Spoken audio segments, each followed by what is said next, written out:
tell us a little bit about your company, Retail Gurukul.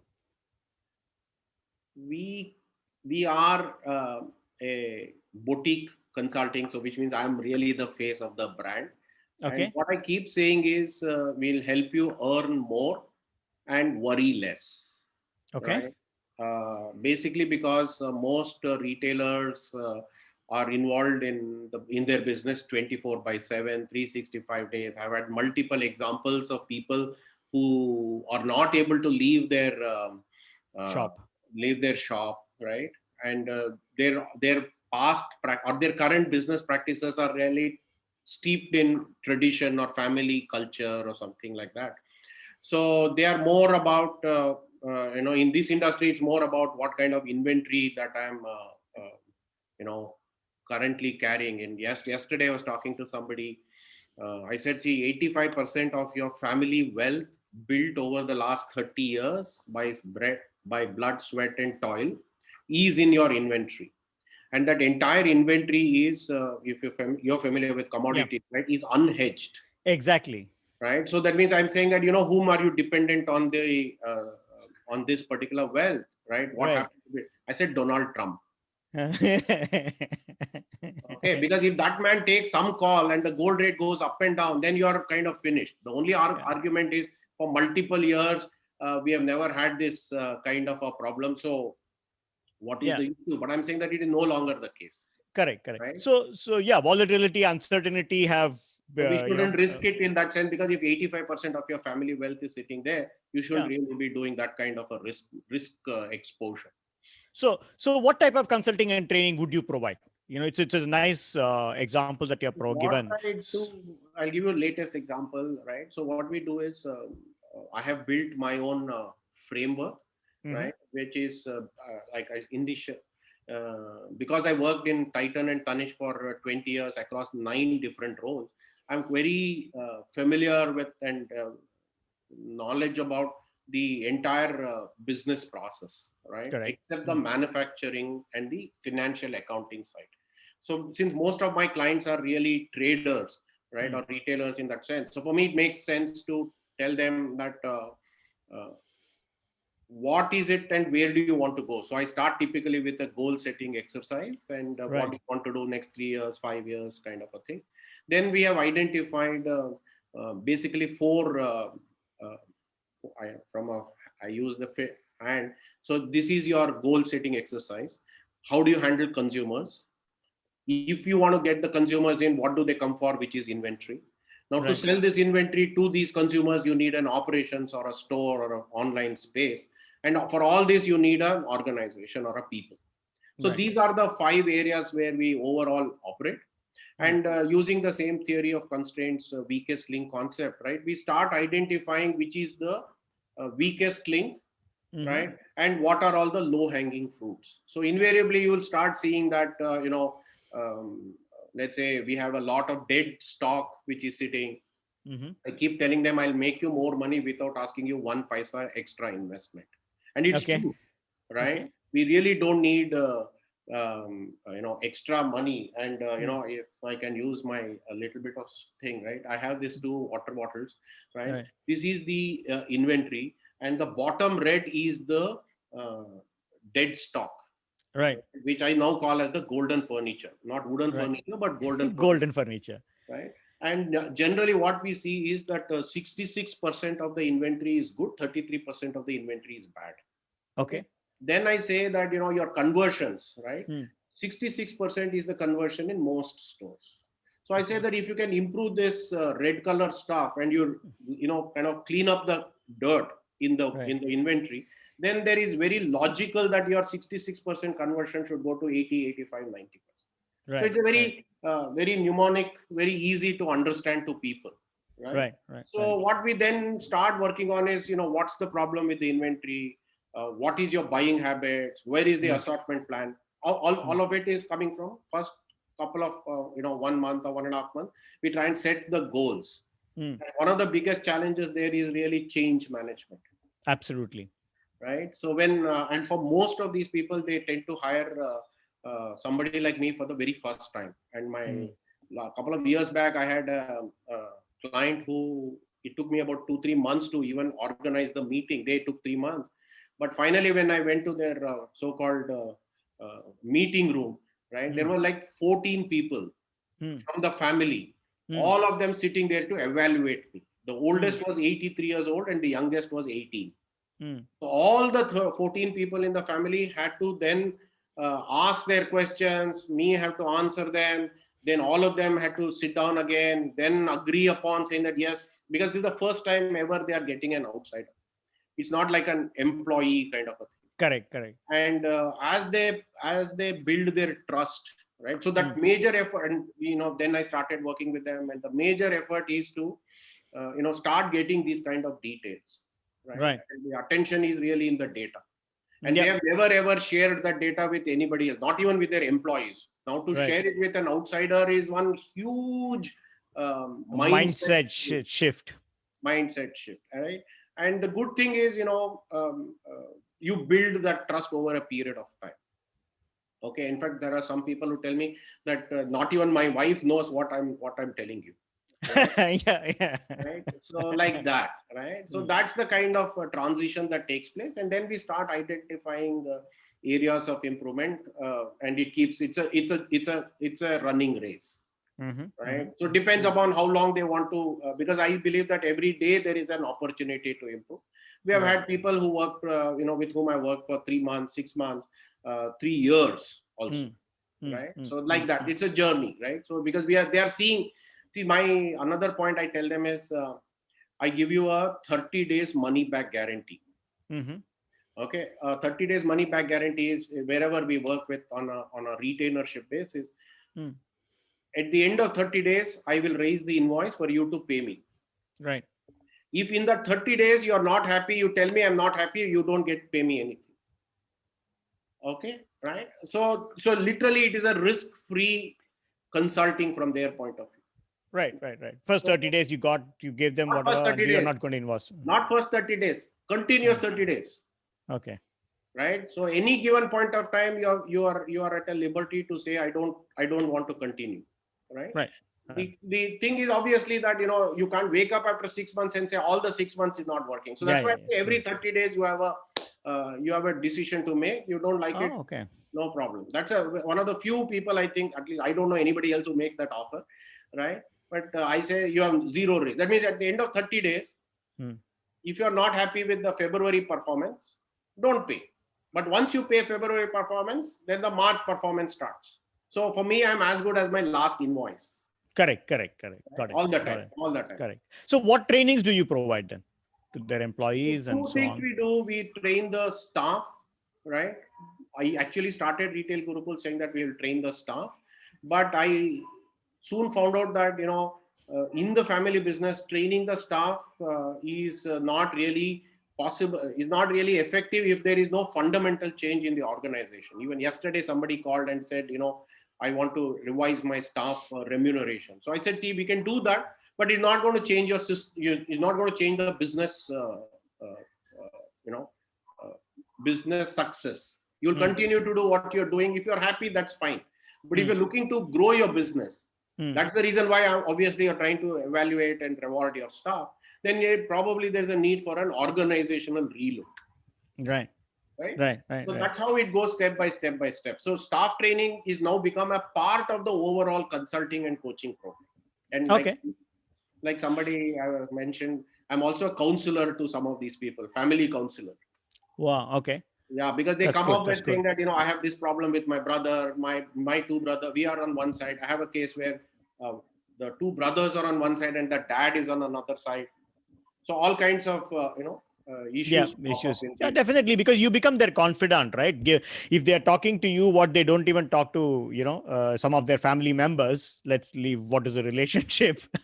So, but I get that. So do family businesses now invest in employee development like the corporates do? So it's changing, but it's changing very, very slowly. The corporates are obviously, couple of miles ahead in terms of employment training and things like that, right? In the family business, right now the approach is, I want to get trained, and I will, first I want to improve myself. right? Okay. And then as part of it, some of my clients, even right now, we are training their staff on selling skills, for example. Sure. Not so much on business growth Fair and enough. things like that. Fair Or enough. in some cases, I'm helping somebody, let's say one of the staff, to improve the merchandising and an assortment. Exactly. Right? Exactly. That's more attractive. But normally, what we have seen, the most effective stuff is I coach and train and consult the owner, and he in turn gets it done from his team the way he is comfortable with. That's the more prevailing model. Very rare do I really get into with the staff on a regular basis. Right. So given what you just said, is the retail sector, and especially the family owned businesses in this jewelry industry, are they able to attract the right type of talents? We're talking about the Indian scenarios. Generally, no. You see, the problem is both ways, right? A very let's say a very qualified or very ambitious employee, right, is looking for a corporate career. Okay. Yeah. Okay. Sure. So the corporate careers are not technically available with family-run businesses. True. Right. So the other option for them is to, and also one very important point, again coming from even yesterday's example, is they award and reward loyalty much more than, let's say, efficiency, hitting targets, efficiency of performance, because for them, the business is sacrosanct, right? So they have a lot of challenges in running the business. So they want loyalty first. And in our industry, it's even more important that, merchandise is very highly trust. Yeah. Trust. So there is that challenge, but slowly they have realized that, they themselves cannot run the entire business. Because they cannot run the entire business, they need quality manpower to, many times you see that the owners are able to pick up the concepts which I teach them much faster than their staff. Right. Fair enough. So let's go ahead. So let's take two generic positions, right? A salesperson and a retail sales manager in jewelry retail. So what are the important traits that are necessary to succeed in these jobs? So from a salesman purpose, I keep explaining to them, even the salesman designation is kind of very low end. Right? So we call them sales officers or whatever, right? And it doesn't cost you anything. Right? So a retail sales officer is a person who needs, first and foremost, what I say is hungry for performance, especially getting from the fact that they come from lower middle class families, right? So finance is always a constant, money is always a constant shortfall. Right. Yet in a scenario like that, you have a lot of people who are very satisfied with the low levels of income. Right? So I always say that, that's fundamental. Even before you get into anything, does the person want to earn more? Then everything else, starts triggering on its own. So then we look for somebody who is able to understand human relationship, because end of the day, it's all about person to person selling. The third one is, product knowledge, learning from experience, learning from, programs. Even self-learning is still a long way off. Formal self-learning is still a long way off. Most people learn from each other inside the store. But to that extent, these are the 2 or 3 traits. Is he hungry for business or money? Is he hungry for money? Is he hungry to, learn and grow himself or herself, right? And what kind of informal learning takes place within the organization, within the shop, or within to a large extent, it's informal learning. So what kind of attitude does he have towards, customer service? Like, somebody said, hire for attitude, you can train for skills. Exactly. Right? So those kind of stuff is there. At a manager level, similar skills, plus kind of team management, leadership skills is what you're typically looking for. Right. And the drive to yes, that's what perform, I'm saying. So excel. Comes from the same point what you said, hungry. Is he or she hungry for money? So once you answer that question, then the drive, all of it will fall into, automatically get covered. Right. So based on that, is it fair to say that there's a shortage of trained manpower, not only in jewelry, but generally probably even in luxury retail? there is no shortage of manpower. There is shortage Trained manpower, I said. No, I will turn it a little better. I'll say there is a shortage of good manpower. Trained, Okay. untrained, skilled, unskilled is something which I can add. Okay. Right? The person is, if we can get good manpower, right? Somebody who is hungry, like I said, with these three Yeah. or four traits, Okay. then you can train them, you can skill them and upskill them. But from a generic sense, is there an focused effort to train people for this sector? Generally, no. Generally, Generally. no. Right? Right. So let's say, now, we talked about corporate jewelers, but now if you look at family owned enterprises, so if you visit to tier 2 or tier 3 Indian towns now for the first time, or maybe even smaller, because I guess some of them are reasonably well covered, what would be the 5 things that you would look for to decide if you can open a new family oriented, family owned jewelry store and so on? How different would it be? I mean, the default that I should be on the high street and I should be visible is like everybody gets it. We talked earlier about how it was, in the emerging economy situation in India at the time, you looked at different things. Are any of them still relevant? What are the things that are The now criteria different is for you? more or less the same. So the only Okay. difference today from earlier days, right? It's both a good thing and a bad thing, right? If you are a um, you know, if you are a successful family-run retailer in one town, Mm-hmm. right, and you want to expand, you are typically looking at us at a radius of about 2, 3, 400, 500 kilometers, right? Okay. Unless and the first and the second and the third stores are typically in that. If you are in Bombay, for example, you may want to open a second or a third store in Bombay itself. If you are in if you are populated Bombay with enough number of stores, you go outside, let's say maybe Pune, maybe Nagpur, big stores again, right? If you have covered Pune, Nagpur, and somewhere else, you might go to an Amravati or a Ganganagar, whatever, smaller town. Right. The big difference is your organization capable of running remote? That's the Oh, big question, which is generally all right. found challenging for most retailers, right? So that's a journey in organization. Hierarchy should be there, processes should be there, procedures should be there, systems should be there, right? Because some of these things can still be controlled from the head office, but day-to-day operations, right? We working with somebody in Delhi, for example. It's a very, very small store in Delhi, but store is struggling because the head office is not able to give the attention required to that small store. Okay. Okay. So you are constantly then deciding, is this a worthwhile investment, not a worthwhile investment? Right. That is a challenge that most people say. But if they're able to put in, like I said, an organized retailing processes, then it is possible to scale. Okay. So with respect to this sector, right, what have you observed about the northeastern India? We talked about other parts of India. I haven't seen any significant difference between, say, northeast or any other part.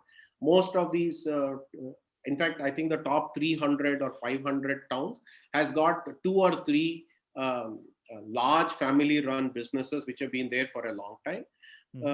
If the town is reasonably large or their population or the market potential is large, you will see a chain stores coming into that as the second phase. Then there are the third other option will be the small mom and pop shops, family run businesses, which are typically in Sarafas, right? The old jewelry market, they move to the high street. Okay. But having said that, there is nothing. So the pattern is similar. There is nothing unique about Northeast, which is very different from the rest of the country. Right. In the jewelry retailing space.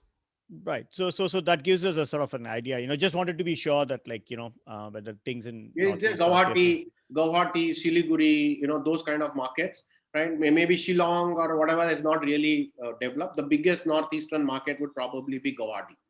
Right. Okay. After that, everything is very, very small. But if you go into a Shillong or whichever small Seven Sisters capital, it will be a very small store. Right? I mean, to give you some kind of a comparison, if it's a 5,000 square feet store, multiple stores in Calcutta. Maybe there are 25,000 square feet stores in Calcutta. Maybe there are 3 in Guwahati. Maybe there is 1 at best in the rest of the spaces. But you'll see a lot of 500,000 square feet family business. Family. Okay. So let's step back a little bit. We've had a good discussion on the present and so on. So what have been the major events in the history of luxury retail, over the last few decades? Top couple of them in your view? See, the first thing I think is the growth of the chains, right? I think that has been a significant, when we started off, literally from 0% in the so-called corporate sector, right? Corporate organized retailing was almost 0%. Now I think depends on the study and things like that, maybe almost 15 to 20% of the business is really coming in from chain stores. Chain stores doesn't necessarily mean what you call as Tanishq as a public limited.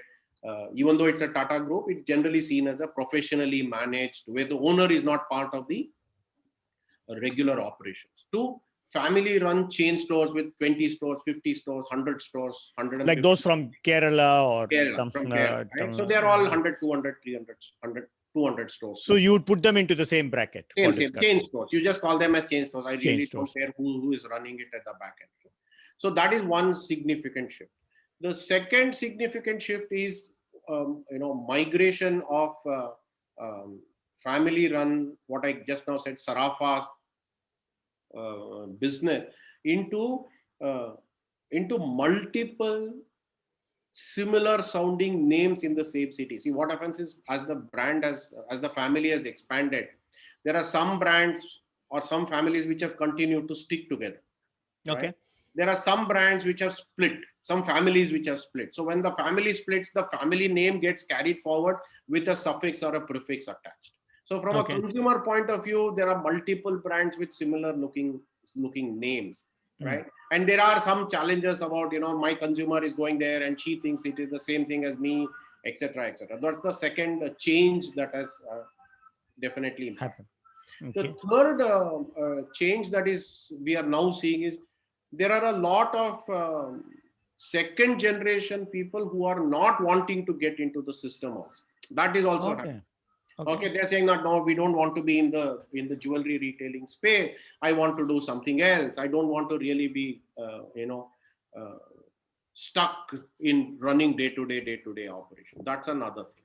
The fourth thing is, I think this because of the movement of into organized retailing and things like that, there's a lot of what should I say, organization of the entire process, right? Not everybody is ready to do, is capable or wanting or whatever it is. Not everybody is been able to transition to the new environment. Like the young consumer is expecting a very different experience than her mother. Right? Yes. Maybe, like, for example, bargaining is something which keeps coming again and again, right? There are some consumers who says, I don't want to bargain. There are some consumers who may be comfortable in bargaining, right? So those, depending upon whom, or somebody wants to buy from a brand, right? Somebody says, no, I want to buy from my traditional family retail, a jeweler. So those are the changes that are happening. Some families are able to transition it. Some families have not been able to transition. So it's very normal to see successful retailers of last 5 years, 10 years, 15 years are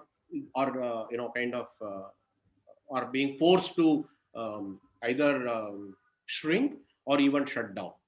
Okay, so does it imply that there been some consolidations? What about e-commerce? That's an area that you left out. So let's talk about consolidation first. E-commerce hasn't really had an impact because it's a very large industry, and there's still this high value goods. High value is again, there are consumers who are buying 30,000, 50,000 rupees online, or maybe 1 lakh probably. But the success rate of an online business in India has not been very high. In jewelry sector. What about consolidation? There is no merger and acquisition. When you say consolidation, you mean M&A, right? So that is not, because they're all very. You said that there are some which are falling apart and going away. But that is not disappear, right? Nobody in the sense of a traditional merger and acquisition, what you see in other industries, that doesn't happen. They just kind of implode into it, and then the retailing, the jewelry retail might come down, they might branch out into typically into say real estate or something else. Right. So these family businesses, are they impacted by gold prices? Does gold price impact their business and profitability for these? So they tend to ride the gold price wave. So what happens, Okay. most of them is, like I said earlier, the profitability, the profits are reinvested back in the business because they're all private family run businesses, right? So most of the profit is plowed back. So as long as the gold price is going up or even it is stable, right, the businesses or the family is not really losing anything. Okay. So they continue to be in that space. So when we talk about profitability for them, then what are the metrics for profitability for these people then? So typically they look at it saying that how much of gold have I added over a previous period? How many kilos of gold have I added before the previous period? How many kilos of gold that I have added? Okay. So if I'm working with 100 kg working capital, end of the year, if I've added 10 kilos, right, then I've added 10 kilos. Okay. Which is then translated at the current market price. Okay. So that's considered there. That's the metric for That's where the most profitability or of the growth. profit is reinvested. No, see, there is no public, there is no dividend to be paid out, right? So all the profitability that needs to be paid out, profits that is retained in the company is reinvested as plowed back profits. Okay. So it's plowed back. So given the peculiar way in which they are operating, what are the important success factors for these people then? So like I said, right, for them, the single simple metric is how many kilos of inventory I have added, right? That is probably the best compared to the multitude of ratios that most traditional finance people want to evaluate. But because of our... And expanding stores? Ultimately, if you want, one of the other things about measurement, and which we also talk about in our business consulting, is really, rather than having a multitude of metrics, right? They all have to feed into something. So whether you open one store, whether you open 10 stores, net, how much profit have you generated? Okay, if you operated with one store and added 10 kilos, if you operated with two stores and you added 12 kilos, right? That means you're better off than the previous period. Right. Cool. That's an interesting way of looking at how this industry is measurable. operates. It is very easy to measure, right? Otherwise, everything else is dependent on P&L statements and things like that. Okay, that's good. And the inventory is technically can be valued almost on a daily basis at market prices, which is not possible in any other most other industries. Absolutely true. I've got 100 kgs. Today's Kitco rate is so much. I know how much is my value, net asset. Yeah, wonderful. Thank you for joining us in yet another episode of MoVeConversations. Hope you enjoyed this episode. Please subscribe to the MoVeConversations YouTube channel and press the bell icon to get notifications of new episodes. Thank you very much. Till I see you in the next episode. Thank you very much. Have a great day.